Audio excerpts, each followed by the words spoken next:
Subscribe करें GST platform YouTube channel को और बेल आइकन प्रेस कर लें जीएसटी और इनकम टैक्स की वीडियोस सबसे पहले देखने के लिए।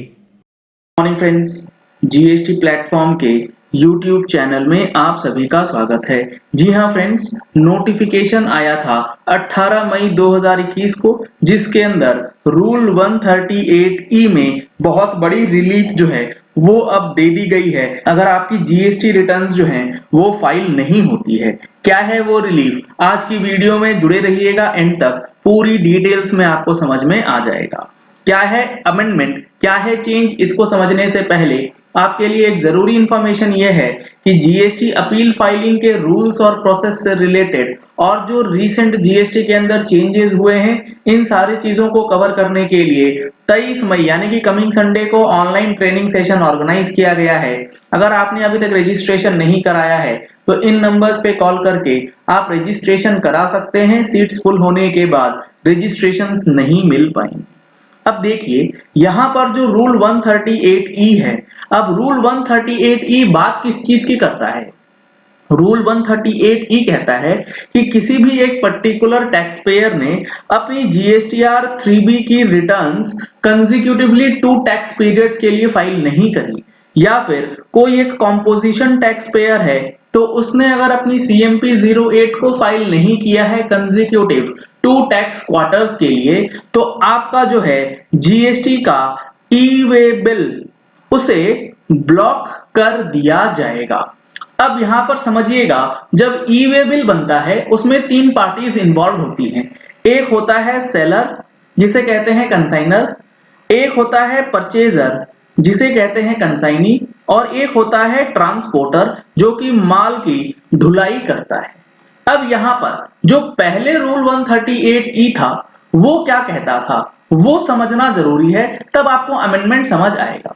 यहां पर आप देखेंगे तो रूल 138E कहता है restriction on furnishing of details in part A of form GST EWB 01, notwithstanding anything contained in sub rule 1 of rule 138, no person including a consigner, consignee, transporter, an e-commerce operator or a courier agency shall be allowed to furnish the information in part A of GST EWB1 in respect of the registered person। अभी जो ये लिखी गई है words in respect of any outward supplies, ये अब amendment के बाद है।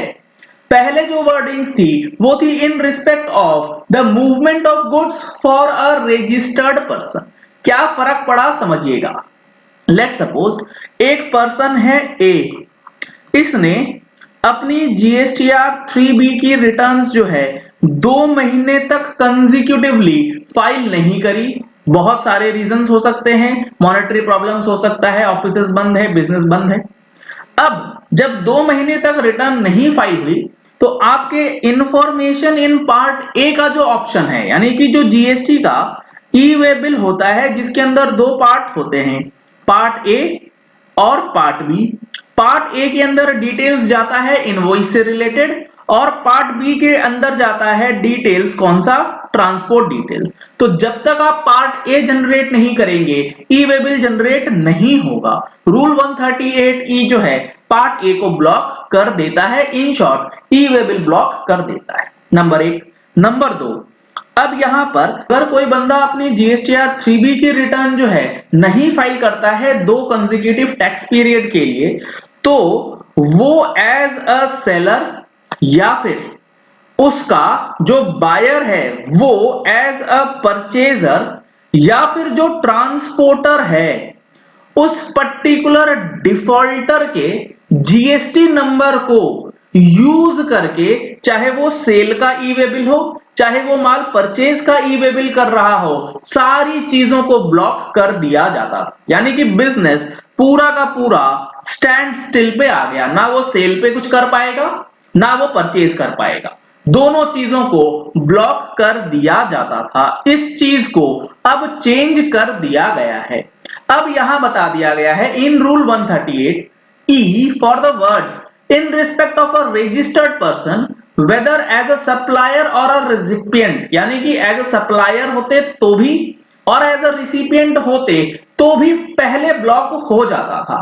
अब इस वर्डिंग्स को चेंज करा जाएगा और नई नई वर्डिंग्स जो होंगी वो होंगी इन respect of any outward movement of goods of a registered person. अब यहां पर जो चेंज हुआ वो ये हुआ कि जो डिफॉल्टर पर्सन है उसका जो जीएसटी नंबर है उसके लिए ई वे बिल ब्लॉक किया जाएगा only in respect of outward movement of goods. यानी कि जो बंदा रिटर्न नहीं फाइल करता है उसे सेल का ई वे बिल जो है वो जनरेट नहीं करने दिया जाएगा।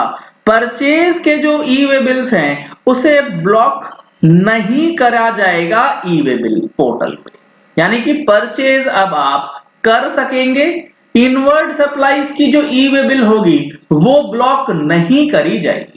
अगर आप माल परचेज करना चाहते हैं तो आपका सप्लायर अगर आपका जीएसटी नंबर डालेगा तो उसे अब ये मैसेज नहीं दिखलाएगा कि आपका जो परचेजर है उसका रिटर्न नहीं फाइल।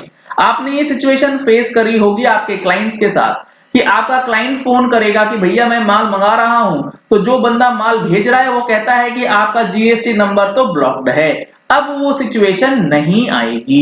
इनवर्ड सप्लाईज पे ये कंडीशन जो है वो हटा दी गई है। सिर्फ और सिर्फ सेल्स या फिर आउटवर्ड मूवमेंट के लिए ही ब्लॉक किया जाएगा अगर आपकी रिटर्न्स जो हैं वो 2 टैक्स पीरियड के लिए कंसेक्यूटिवली नहीं फाइल होती।